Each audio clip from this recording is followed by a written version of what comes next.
వాస్తవానికి కృత్రిమత్వానికి ఉన్న తేడా మనం అమెరికాని చూసి తెలుసుకోవచ్చు.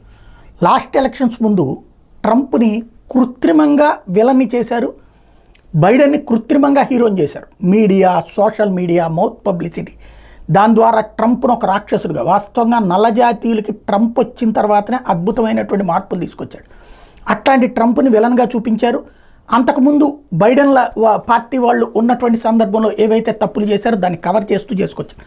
ఏంటి అంటే కోటీశ్వర్లైనటువంటి వాళ్ళు, అపర కోటీశ్వర్లైనటువంటి వాళ్ళు ట్రంప్ తమ మాట వినడు, బైడెన్ అయితే పప్పెట్ తమ చెప్పినట్టు వింటాడు అన్నటువంటిది. ఆయుధ ఫ్యాక్టరీల యజమానుల దగ్గర నుంచి కార్పొరేట్ శక్తులు సృష్టించినటువంటి ఒక మనిషి బైడెన్. దానికి తగ్గట్టే ట్రంప్ ఉన్న టైంలో యుద్ధాలు ఏమైనా నడిచినాయా? ఎక్కడికక్కడ యుద్ధాన్ని తొక్కి నారదీశాడు. ఎవరిని యుద్ధానికి పోనీలా.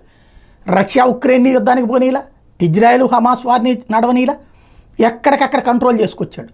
బట్ అదే సందర్భంలో బైడెన్ వచ్చాక ప్రపంచమంతా అల్లకల్లోలానికి అమెరికానే కేంద్ర బిందువు అవుతున్నటువంటి పరిస్థితి. అంటే వాళ్ళ ప్రయోజనాలు నెరవేరినాయి, ప్రపంచంలో అశాంతి రేగింది. ఇప్పుడు మళ్ళీ ఆ వర్గాలు అక్కడ ట్రంప్ని శత్రువుగా చూపెడుతున్నాయి. ఇదంతా ఇప్పుడు ఎందుకు చెప్పాల్సి వస్తుందంటే, ఇండియాలో ఇప్పుడు పపెట్లాగా పనిచేయగలిగినటువంటి రాహుల్ గాంధీని తెర మీదకి హీరోలాగా ఫోకస్ చేయడానికి మీడియా, సోషల్ మీడియా సాక్షిగా కోట్లకి కోట్ల రూపాయలు డబ్బులు వెదజల్లుతున్నారు. కొత్తగా పుట్టుకొచ్చినటువంటి హ్యాండిల్స్ పెద్ద ఎత్తున కథ నడుపుతున్నాయి. రాహుల్ గాంధీ వాయనాడ్ ఆ రోజున వెళ్ళలేకపోయాడు. వాస్తవంగా తమిళనాడు నుంచి పోతే కనుక 150-170 కిలోమీటర్ల దూరంలో వెళ్ళిపోవచ్చు, కానీ హెలికాప్టర్ పోవడానికి అవకాశం లేదన్నారని ఆపేశారు. ఇంకోటి, అక్కడ వాయనాడ్లో అక్కడ ఉన్నటువంటి ప్లేస్ ఖాళీ చేయనీయకుండా ఆపింది రాహుల్ గాంధీ.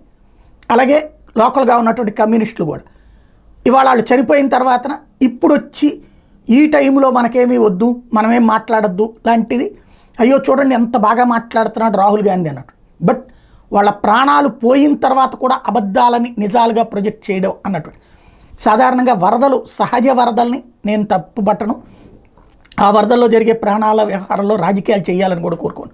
కానీ ఇక్కడ చూస్తుంటే క్రమంగా కనబడుతున్నది ఏంటంటే, రోజు రోజుకి ఇప్పుడు ఏదైతే ఈడీ గురించి, ఈడీ నా మీదకి వస్తుంది అంటే ఎత్తుగడ, ఈడీ వాళ్ళు రేపు పొద్దున కేసును మూవ్ కాకముందే ఆపుకునేటటువంటి ప్రయత్నం. ఓవరాల్గా రాహుల్ని తెర వెనక నుండి నడిపిస్తున్న శక్తులు, అది చైనానా, సోరోసా అన్నది, లేదా ఇద్దరు కలిసి చేస్తున్నారా అన్నది మాత్రం తెలియదు. కానీ వ్యూహాత్మకంగా అడుగులు వేస్తున్నారు. దీన్ని తిప్పికొట్టే ఆయుధం బీజేపీ దగ్గర ఉందో లేదో తెలియదు.